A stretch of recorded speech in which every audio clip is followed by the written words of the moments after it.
बड़ी खबर की ओर आते हैं और बात जरा लद्दाख के इंतखाबात की करते हैं। लद्दाख पहाड़ी तरक्याती काउंसिल का इंतखाब मुकम्मल हो गया है, कल वोटिंग मुकम्मल हो गई है और अब सबकी नजरें जो हैं वो 8 अक्टूबर पर हैं, जब ईवीएम्स को खोला जाएगा और वहां से उस अवामी नतीजे को सामने रखा जाएगा जो अवाम ने कल पूरे दिन सामने रखी है। ताहम एग्जिट पोल ने सबकी नींद उड़ा दी है। जहां एक तरफ से खवातीन की एक अच्छी खासी तादाद बाहर आई, उन्होंने वोट का इस्तेमाल किया, वहीं पर नौजवान भी बाहर आए और कई मकामात पर 97-98% तक वोटिंग हुई कई मराकिज पर। और जिसके बाद यह अंदाजा लगाना काफी मुश्किल नहीं है कि इस बार की वोटिंग माजी की वोटिंग से लगभग मुख्तलिफ है, क्योंकि 2019 के बाद जब लद्दाख यूनियन टेरिटरी बनी उसके बाद यह वोटिंग का पहला अमल था। एक तरफ से बीजेपी, एक तरफ से नेशनल कॉन्फ्रेंस, एक तरफ से कांग्रेस, तीसरी तरफ से आम आदमी पार्टी भी मैदान में थी, जो कोशिश कर रही थी कि सबको कॉर्नर करके आगे बढ़े। लेकिन किसका पलड़ा भारी होगा, यह एक बड़ा सवाल है और इस सवाल का जवाब थोड़ी देर में हम आपको देंगे, क्योंकि गुलिस्तान न्यूज की तरफ से पॉलिटिकल सर्वे जो पहले किया गया था, अब एग्जिट पोल हम आपको बता रहे हैं। एग्जिट पोल में जो कुछ सामने आ रहा है उससे मुख्तलिफ सियासी जमातों के बीच रसाकशी भी बढ़ चुकी है और कुछ लोगों ने इसे सही और सटीक भी साबित करके दे दिया है। एक एक करके जरा आपको समझाएं कि जब हमने एग्जिट पोल, जब हमने सर्वे किया था तो किस तरीके से किया था, वो तमाम डिटेल्स आपके सामने। लेकिन गुलिस्तान न्यूज का एग्जिट पोल इस वक्त आपके सामने है और ये एग्जिट पोल है लद्दाख ऑटोनॉमस हिल डेवलपमेंट काउंसिल करगिल के हवाले से, जिनके नताइज परसों सामने आने हैं, यानी 8 तारीख को काउंटिंग जब सामने होगी। लेकिन क्या कुछ है गुलिस्तान न्यूज ने अपने इस पूल प्रोसेस में जो सामने रखा है, सबसे पहले बीजेपी भारतीय जनता पार्टी, जिनके लिए एक बड़ा चैलेंज ये है। लेकिन हमारा एग्जिट पोल ये बता रहा है कि ज्यादा बड़ा कोई खाता बीजेपी के लिए खुलता हुआ नजर नहीं आ रहा है। 1 से 3 काउंसिल सीटें बीजेपी के खाते में जाती हुई नजर आ रही है। गुलिस्तान न्यूज का एग्जिट पोल आपके सामने है, जहां पर लद्दाख पहाड़ी तरक्याती काउंसिल करगिल के इंतखाबात मुकम्मल हुए हैं। वोट शुमारी का अमल जो है वो 8 तारीख को होना है, लेकिन उससे पहले गुलिस्तान का एग्जिट पोल आपके टीवी चैनल पर है। बीजेपी के खाते में 1 से 3 सीटें जाती हुई नजर आ रही है। फटाफट से कांग्रेस पर नजर डालते हैं, जिन्होंने काफी ज्यादा मेहनत की और इस काउंसिल सीट जहां पर 85 के करीब कैंडिडेट्स मैदान में थे, 26 हल्के इंतखाब थे, 26 कॉन्स्टिट्यूंसियां थी, 26 में से जो आंकड़ा बनता हुआ नजर आ रहा है वो 9 से 11 के बीच में कांग्रेस के पास जाता हुआ नजर आ रहा है। लद्दाख ऑटोनॉमस हिल डेवलपमेंट काउंसिल करगिल के एग्जिट पोल गुलिस्तान न्यूज सबसे पहले आपको बता रहे हैं कि कांग्रेस 9 से 11 के बीच में रह सकती है। आगे चलते हुए एक और जमात जिन्होंने बहुत ज्यादा मेहनत की, सुप्रीम कोर्ट तक चले गए, वो है नेशनल कॉन्फ्रेंस। और नेशनल कॉन्फ्रेंस के लिए ये राहत की खबर है कि वो 10 से 12 सीटों पर अपनी सालमियत को बरकरार रख पा रहे हैं। और जो उमर पिछले दिनों तकरीर करके चले गए थे कि हल का झंडा लहराएगा और उन्हें पूरा यकीन है इस बार कि वो एक बार फिर काउंसिल की खिदमत कर सकते हैं, वो यहाँ पर नजर आता हुआ साफ दिख रहा है। 10 से 12 सीटें जो है वो यहाँ पर दिख रही है, जा रही है नेशनल कॉन्फ्रेंस के लिए।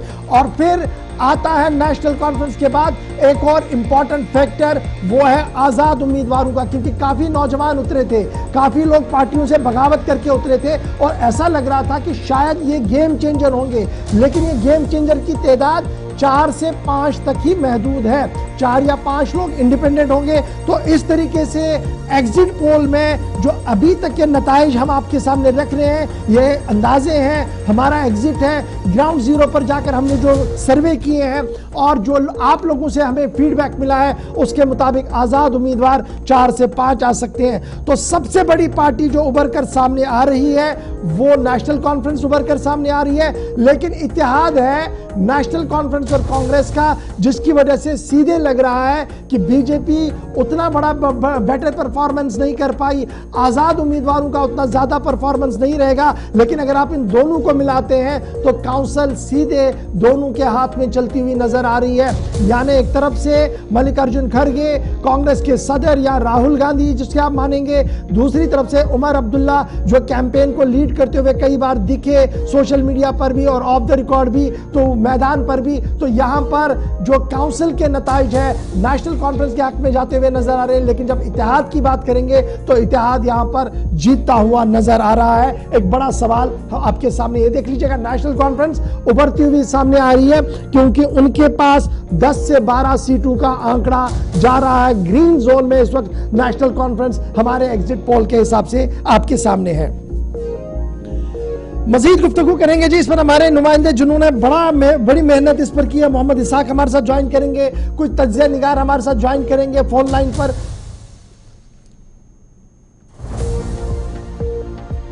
पहले अपने नुमाइंदे के पास चलेंगे जो हमारे साथ ज्वाइन कर चुके हैं, उसके बाद हम बीजेपी के अहम रुकन हमारे साथ हैं अली मजाज साहब, सदर हैं बीजेपी करगिल के, उनके पास भी चलेंगे। सबसे पहले मोहम्मद इसाक, लद्दाख ऑटोनॉमस पहाड़ी तरक्याती काउंसिल करगिल का एग्जिट पोल हम सामने रख रहे हैं। एग्जिट पोल को साथ साथ चलाते रखिएगा जनाब, ताकि ये जो नताइज हम बता रहे हैं ये हतमी नताइज आने बाकी है, लेकिन जो mood off the people of Kargil हम बता रहे हैं, किस तरीके से करगिल की आवाम इसे देख पा रही है और क्या कुछ फीडबैक आपके पास?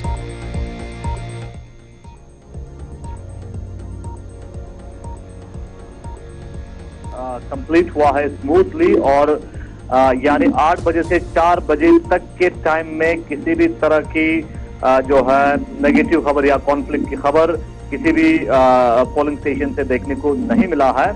और इस बार वोट का जो टर्नओवर है वो काफी ज्यादा है। तो जनरली जिस तरह से एग्जिट पोल के आपने जिक्र की, एग्जिट पोल के हवाले से कई सारे एनालिसिस और कई सारे ओपिनियन के हिसाब से अगर हम आपको बता दें, जिस तरह से कुछ कॉन्स्टिट्यूएंसीज के अगर हम जिक्र करें, उन कॉन्स्टिट्यूएंसीज में कड़ाके की टक्कर है और कुछ कॉन्स्टिट्यूएंसीज में इंडिपेंडेंट जीत सकता है और कुछ कॉन्स्टिट्यूएंसीज अल-मुख्तलिफ पार्टीज के लिए क्लियर हैं। जिस तरह से आपने बताया कि जो अलायंस है, अलायंस इस बार मजबूती के साथ आगे बढ़ते हुए दिखाई दे रहे हैं। जिस तरह से हमारे एनालिसिस के ग्राउंड पे मैं रोक रहा हूं आपको इसाक, एग्जिट पोल को जरा बीच वाले इसमें पोर्शन में दिखाते रहे ताकि सबको पता लगे कि इसाक जिस एग्जिट पोल की बात कर रहा है वो क्या है। जी कंटिन्यू करें। जिस तरह से एग्जिट पोल स्क्रीन पे भी आप देख सकते हैं, व्यूअर्स देख सकते हैं, भारतीय जनता पार्टी 1 से 3 सीट तक भारतीय जनता पार्टी ले सकते हैं, क्योंकि भारतीय जनता पार्टी का इस बार पहले से वोट शेयर ज्यादा बढ़ा है। क्योंकि farmer Jammu and Kashmir legislative council के चेयरमैन हाजी नाज़र जो कि पहले पीडीपी के साथ था और अब भारतीय जनता पार्टी के साथ गया है, उस बेसिस पे भारतीय जनता पार्टी का वोट शेयर जरूर बढ़ा है, लेकिन सीट ज्यादा मिलते हुए दिखाई नहीं दे रहे हैं। 1 से 3 सीट तक मिल सकता है। दूसरी जानिब नेशनल कॉन्फ्रेंस की बात करें, नेशनल कॉन्फ्रेंस की एग्जिस्टेंस का सवाल शुरुआत से देखने को मिल रहे थे 2019 से, और जब रिसेंटली लद्दाख पहला नोटिफिकेशन मिला 5 अगस्त को, उस टाइम पे नेशनल कॉन्फ्रेंस का सिंबल भी रिजर्व नहीं था। बाद में सुप्रीम कोर्ट के डिसीजन के बाद जब नेशनल कॉन्फ्रेंस को सिंबल मिला, उसके बाद पार्टी वर्कर्स और पार्टी में जितने भी लोग हैं सपोर्टर्स और पार्टी हाईकमान के मनोबल काफी बड़ा, काफी जोश और खरोश के साथ आगे आए, और उसी वजह से लगता है कि नेशनल कॉन्फ्रेंस इस बार लार्जेस्ट सिंगल मैं इसाक आपको एक मिनट के लिए रोकूंगा क्योंकि अली मजाज साहब हमारे साथ ज्वाइन कर चुके हैं, करगिल यूनिट के इंतहाई अहम रुकन भी है और इस कैंपेन को काफ़ी नज़दीक से उन्होंने देखा है। मजाज साहब बहुत शुक्रिया जी ज्वाइन करने के लिए। ये जो तस्वीर हम दिखा रहे हैं अपने नाजरीन को, ये वोटिंग की है, लेकिन इसमें बड़ी बात ये कि बीजेपी 2019 के बाद पहली बार मैदान में आई लद्दाख के अंदर, लेकिन जो एग्जिट पोल दिखा रहा है वो ये बता रहा है कि हाँ वोट शेयर कहीं बड़ा होगा आपका, लेकिन सीटों में वो तब्दील होता हुआ नजर नहीं आया। क्या मैं ये मानूं कि एंटी इनकम्बेंसी का फैक्टर यहां पर दिखा या लीडरशिप क्राइसिस? देखिए, सबसे पहले तो मैं आपका शुक्रिया अदा करता हूं कि भाजपा के जो भारतीय जनता पार्टी को लेकर आपने जो सर्वे रिपोर्ट आपके टीवी के माध्यम से जो लोगों तक आ रहा है, वो असहमति है, क्योंकि आप दिखा रहे हैं भारतीय जनता पार्टी का सिर्फ एक ही सीट का जो आप दिखा रहे हैं। पहले तो मैं आपको बताता चलूं कि भारतीय जनता पार्टी 19 के बाद नहीं, पहले से ही चुनाव लड़ रहे हैं और काफी मजबूती के साथ चुनाव लड़ रहे थे पहले भी। और जो हाजी इनायत साहब की क़यादत में जो पीपी मार्च होकर बीजेपी में आए, उससे भी पार्टी के अंदर बहुत ही हमें बूस्ट मिला है। आज देखिए भारतीय जनता पार्टी का 17 सीटों के ऊपर चुनाव लड़ा है। तो इस वक्त भारतीय जनता पार्टी जो है कारगिल के अंदर हमारा 6 से 8 सीट जो अहम हमारा जो सीट है वो हम जीतने जा रहे हैं इंशाल्लाह। ये आप 8 तारीख को ही आप देख सकते हैं, बहुत ही महत्वपूर्ण हमारे सीटें जो है वो जीत रही है। तो ये आपका जो एनालिसिस एक सीट का दिखा रहा है वो मेरे हिसाब से ग्राउंड लेवल पे ये दिखाई नहीं दे रहा है, क्योंकि एक तो एंटी इनकम्बेंसी था ही था, उसके अलावा जो कांग्रेस और एनसी के जो राज के टाइम में जो करप्शन देखने को मिला या फेवरेटिज्म जिनका लोगों के ऊपर इनका बहुत असर पड़ा था, इन्हीं को जो जोड़ रहे थे वो खत्म करने के लिए। अच्छा ये बताइएगा ना अली मजाज साहब, ये बताइएगा, आप कह रहे हैं कि जनाब हम जो आपको बता रहे हैं कि एक से 2 या 3 सीटों तक आप सिमट कर रहेंगे, आप कह रहे हैं कि नहीं जी बहुत कुछ होगा। तो आज बता दीजिए कि आपका अपना पार्टी का भी एनालिसिस है, आपकी अपनी पार्टी का भी रिसर्च है, वो रिसर्च आपको कहां तक ले जाता है? क्या फुल मेजोरिटी में आप कहीं पर है या हाफ पर है, कहां पर आप आ जाते हैं? देखिए फुल मेजोरिटी की मैं बात नहीं कर सकता हूं, अभी आपको मैं बताता चलूं। जो हमारे शकर चिकटन बेल्ट के हमारे जो 3 सीट है वो हमारा बिल्कुल अक्सरियत से हमारे जीतेंगे। शरगोल हो, चाहे हमारा खंगराल कॉन्स्टिट्यूंसी के हो और हमारे हकनीस कॉन्स्टिट्यूंसी के जो सीट हो, साथ ही साथ जो पोइन कॉन्स्टिट्यूंसी के अंदर हाजी इनायत साहब खुद भी भारी अक्सरियत से जीत रहे हैं। हमारा अपर द्रास से कारी साहब का सीट भी हमारा जीतना है और संस्कार के तीन सीट जो है वो हमारा जीत रहे हैं। उसके अलावा देखिए आप सांको में देखिए डायरेक्ट बीजेपी और एनसी का मुकाबला है, वहां पे भी थोड़ी कम मार्जिन से बीजेपी का सीट वहां से जीतेगा।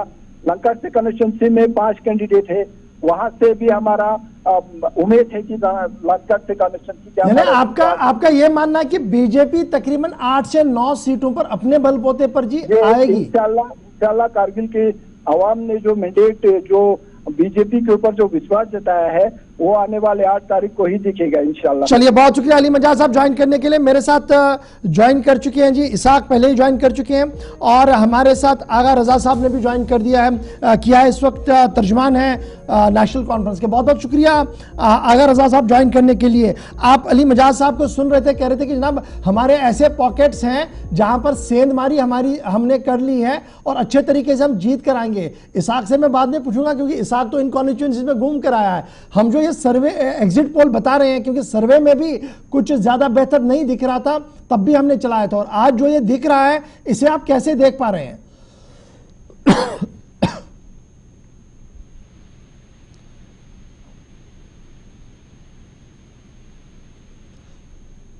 सईद रजा साहब क्या आप तक मेरी आवाज आ रही है? आगा सईद रजा साहब के पास दोबारा चलने की कोशिश करेंगे। इसाक, ये जिस तरीके से अली मजाज साहब बता रहे थे कि हमारे कुछ पॉकेट्स बड़े स्ट्रांग है जी, वोट बैंक भी है, और जब ईवीएम्स खुलेंगी तो ये सारा चीज आपको नजर आएगा कि किस तरीके से लोगों ने बीजेपी पर भरोसा किया है। ये जो नौजवानों की एक लहर थी, खवातीन की एक लहर थी, क्या हम ये माने कि ये बदलाव के लिए वोट था?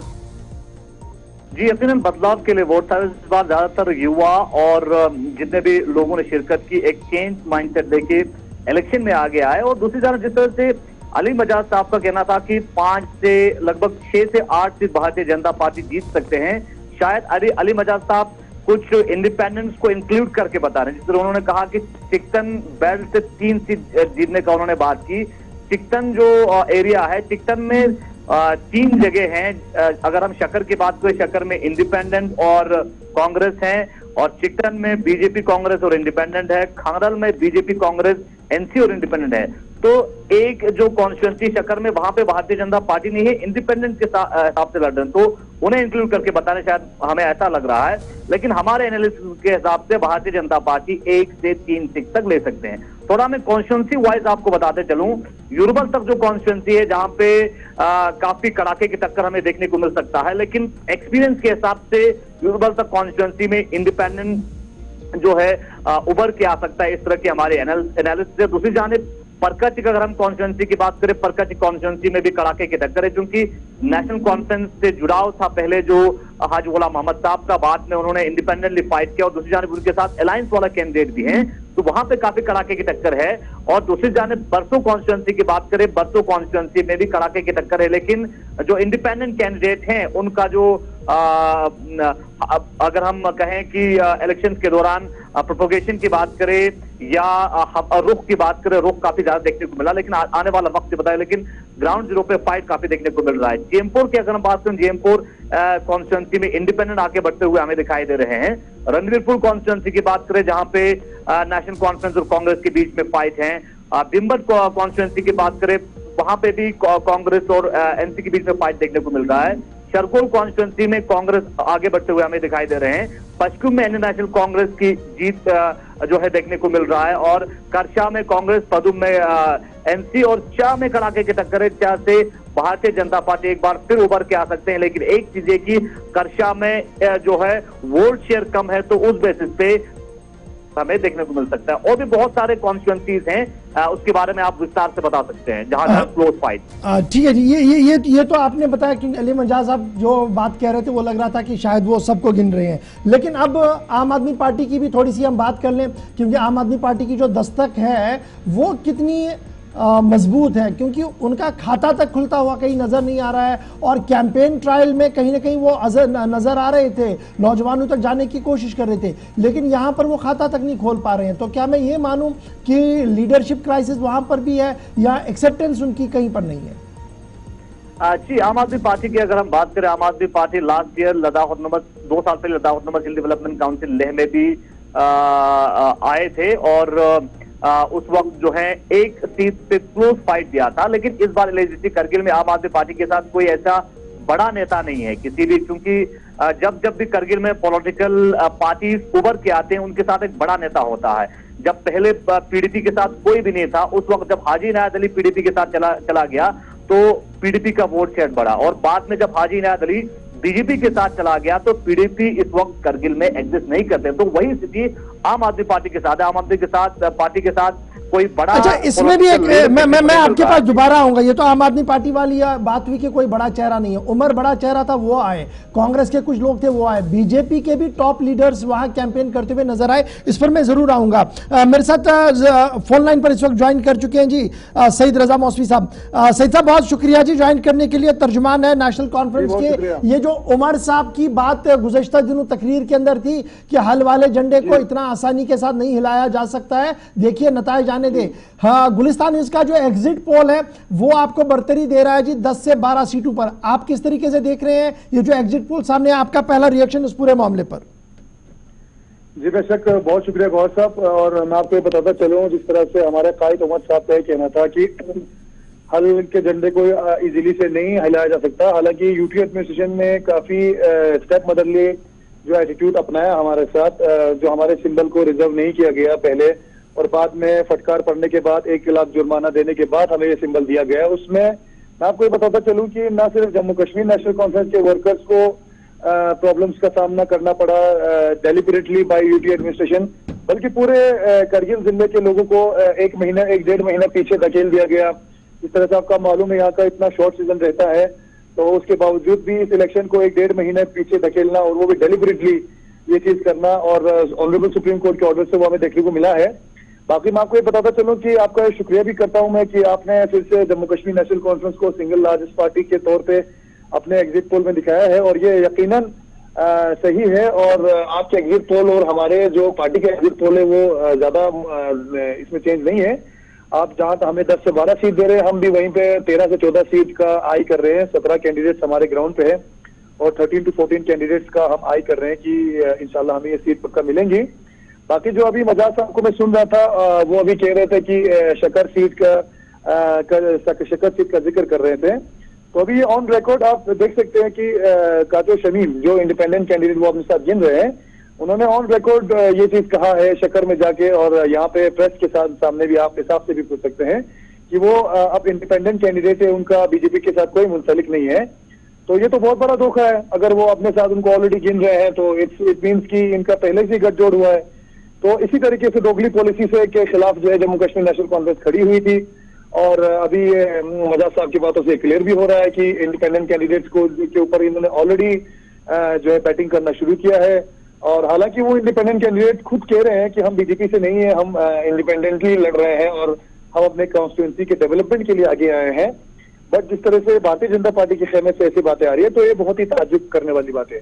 बहुत बहुत शुक्रिया जी सईद साहब ज्वाइन करने के लिए और अपने ख्यालात रखने के लिए। मैं कंक्लूड करूंगा जी, मैं आपके पास आ रहा हूं दोबारा, इसाक आपके पास आऊंगा। नौजवानों की बड़ी तादाद में वोटिंग, खवातीन की वोटिंग और फिर कई हलके ऐसे जहां पर 80, 90, 95% तक वोटिंग हुई, और शायद इसका अंदाजा भी लग रहा था क्योंकि लोगों का मानना था कि हमारे पास असेंबली के राइट्स नहीं है जी, इसलिए हम इसको काफी प्रायोरिटी में आकर अब उम्मीदें बांध रहे हैं। ये जो नई काउंसिल उभर कर सामने आएगी, चाहे वो नेशनल कॉन्फ्रेंस की लीडरशिप में हो या ज्वाइंट नेशनल कॉन्फ्रेंस कांग्रेस की लीडरशिप ज्वाइंट बनाए वहां पर जिस तरीके की भी बनती है, क्योंकि दोनों के पास आंकड़े और फिगर जो बन रहे हैं, लेकिन सिंगल लार्जेस्ट तौर पर नेशनल कॉन्फ्रेंस ही सामने है। कितनी बड़ी जिम्मेदारी इन पर आयद होगी?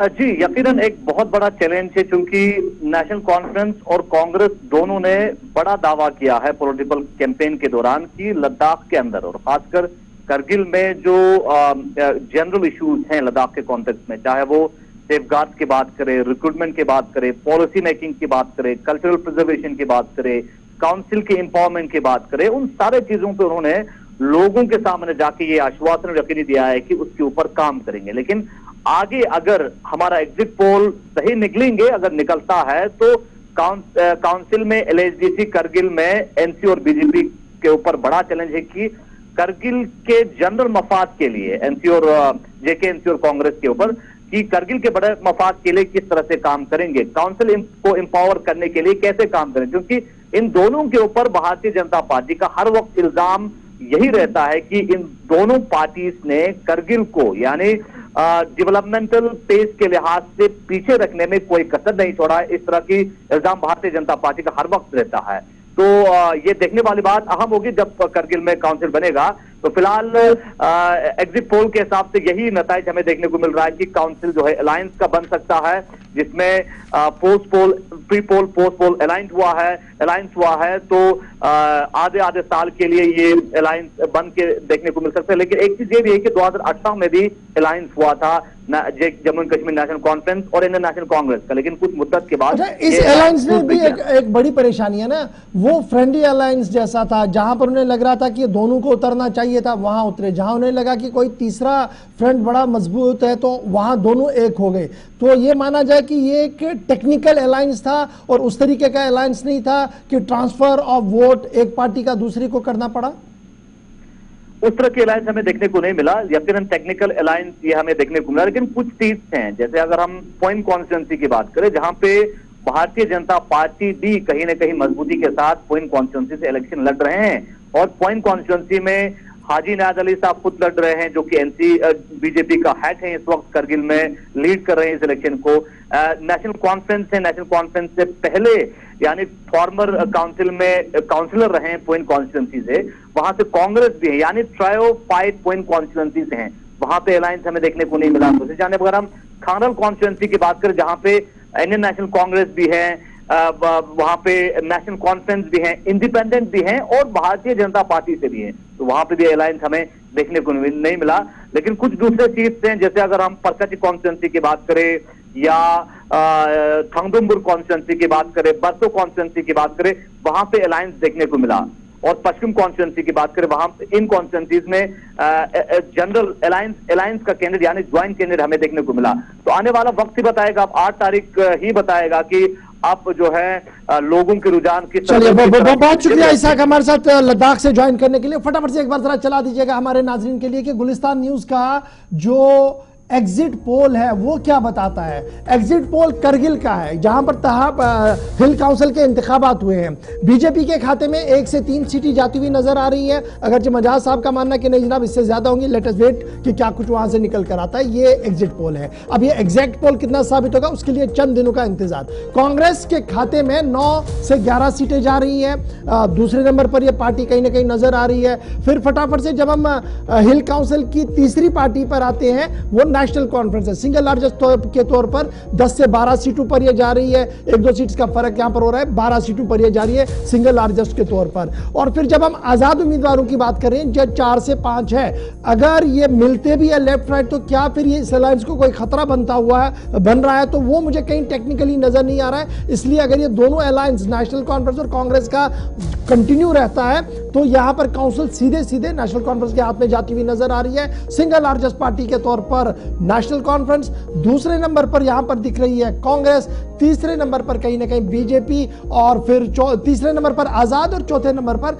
बीजेपी है। लेकिन बीजेपी के लिए एक प्लस पॉइंट यह है कि वोट शेयर उनका बड़ा है, इसमें कोई शक नहीं है। जब एनालिसिस आप करेंगे, जब परसों नताइज सामने आएंगे, तो वोट शेयर बढ़ता हुआ आपको नजर आएगा, जिसका मतलब यह है कि अगर कभी पार्लियामेंट वहां असेंबलियां भी बनती है, जो अभी मुमकिन नहीं है क्योंकि मरकज की तरफ से ये साफ कर दिया गया है, लेकिन कहीं ना कहीं बीजेपी के लिए एक अलार्मिंग बेल लद्दाख पहाड़ी तरक्याती काउंसिल के नताइज है। इसका असर आगे पीछे कई मकामात पर दिख सकता है।